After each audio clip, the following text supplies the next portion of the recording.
নমস্কার বন্ধুরা, welcome back to my channel. আশা করি আপনারা ভগবান শ্রী হরির কৃপায় খুব ভালো আছেন। আজ আমি ভগবান শ্রী রামের জন্ম সম্পর্কে আপনাদের জানাতে চলেছি এই ভিডিওর মাধ্যমে।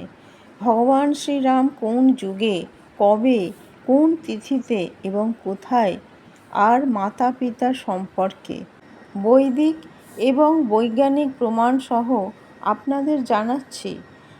তো চলুন ভিডিওটি শুরু করা যাক, আপনারা দেখতে থাকুন। সব থেকে আগে আমি আপনাদের বাল্মীকি রামায়ণ অনুসারে বলছি যে উনি কী লিখেছিলেন।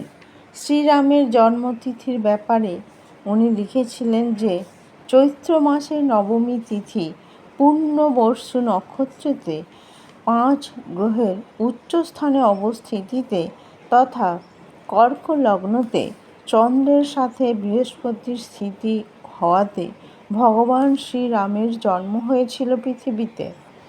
এরপর ভগবান বাল্মীকি আবারও লিখেছেন, ভগবান শ্রী বিষ্ণু দেবতাদের বলেন যে দেবতাদের তথা ঋষি মুনিদের ভয়ভীত করে এবং নানাবিধ অত্যাচার করা ওই ক্রূর রাক্ষসদের নাশ করার জন্যে আমি 11,000 বর্ষ পর্যন্ত এই পৃথিবীতে পালনকর্তা হিসেবে মনুষ্য যোনিতে জন্ম নিয়ে নিবাস করব।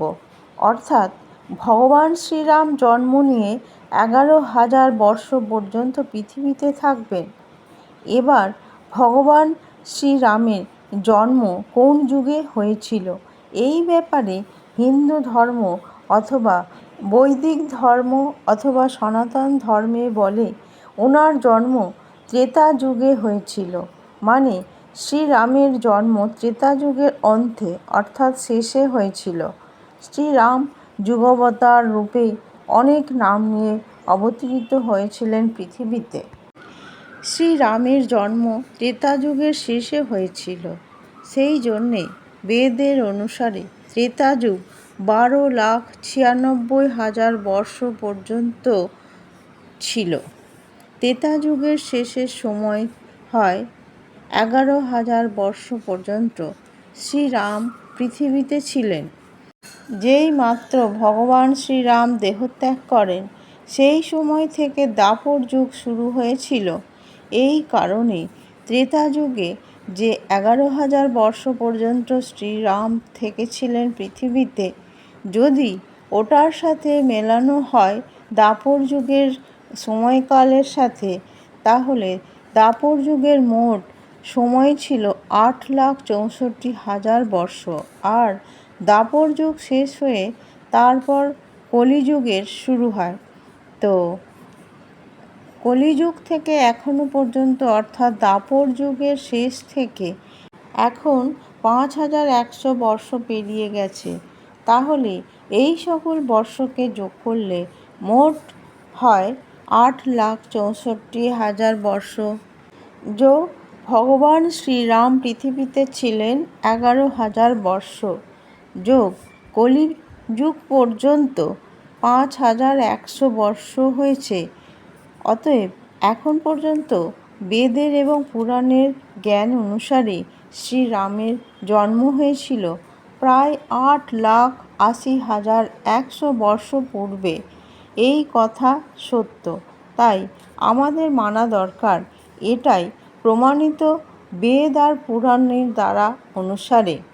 এইবার বৈজ্ঞানিকেরা শ্রীরাম জন্মের ব্যাপারে কি বলেছেন সেই ব্যাপারে ডক্টর পদ্মাকর বিষ্ণু, মারাঠি বিশেষজ্ঞ, উনি বলেছেন যে এক দৃষ্টিকোণের বিচারে বৈদিক যুগে রাম জন্মর সময় সম্ভব আছে। ওনার মতে বাল্মীকি রামায়ণে একটা জায়গায় বর্ণিত রয়েছে যেটা রাম জন্মের সময়কালে বিন্ধ্যাচল পর্বতের উচ্চতার মাপ যোগ হিমালয়ের পর্বতের উচ্চতার মাপ সমান বলে উল্লেখ করা হয়েছে। আর এটাই ভগবান বাল্মীকি উল্লেখ করেছেন বাল্মীকি রামায়ণে। ডক্টর পদ্মাকর বিষ্ণু এর মতে ভগবান বাল্মীকির রামায়ণে অনুসারে বর্তমান সময়ে বিন্ধ্যাচল পর্বতের উচ্চতা হল 2467 ফিট, আর বর্তমান সময়ে হিমালয়ের পর্বতের উচ্চতা হল 29,029 ফিট। উনি আরও জেনেছেন যে বিন্ধ্যাচলের উচ্চতা বাড়ে না। যখন বৈজ্ঞানিকদের মতে হিমালয়ের উচ্চতা 100 বর্ষতে 3 ফিট বেড়ে যায়। আরও উনি জানতে পারেন যে হিমালয়ের উচ্চতা বর্তমান সময়ে আর বিন্ধ্যাচল পর্বতের উচ্চতার মাপ। হিমালয় হচ্ছে 29,029 ফিট, বিন্ধ্যাচল পর্বতের -2,467 ফিট। পার্থক্য মোট হল 26,562 ফিট। ইনি এই দুই পর্বতের পার্থক্য বার করেন তো 26,562 ফিট। অতএব উনি যখন গবেষণা করে জানতে পারেন 26,062 ফিট, হিমালয়ের বৃদ্ধি হতে 8,85,400 বর্ষ লেগেছে। অতএব এখনও পর্যন্ত 8,85,400 বর্ষ পূর্বে হিমালয়ের উচ্চতা আর বিন্ধ্যাচলের উচ্চতা সমান ছিল না, যার উল্লেখ বাল্মীকি রামায়ণে রয়েছে। এইভাবে ডক্টর পদ্মাকর বিষ্ণু বলেন যে কোনো দৃষ্টিকোণ থেকে এটা অসম্ভব রয়েছে, কিন্তু উনি নিজের মতানুসারে অন্য কোনো সূত্র থেকে শ্রীরামের জন্মের পুষ্টীকরণ করতে পারেননি। এর পরে অনেক আরও বিশেষজ্ঞ আসেন, শ্রীরামের তিথি থেকে শ্রীরামের জন্মের ব্যাপারে জানার চেষ্টা করেন। ওনারা একটা সফটওয়্যার প্ল্যানেটোরিয়াম ব্যবহার করেন, আর তার মাধ্যমে ওনারা শ্রীরামের জন্মের সময় বার করেন। তাতে শ্রীরামের জন্ম 10 জানুয়ারি 5114 খ্রিস্টপূর্বে।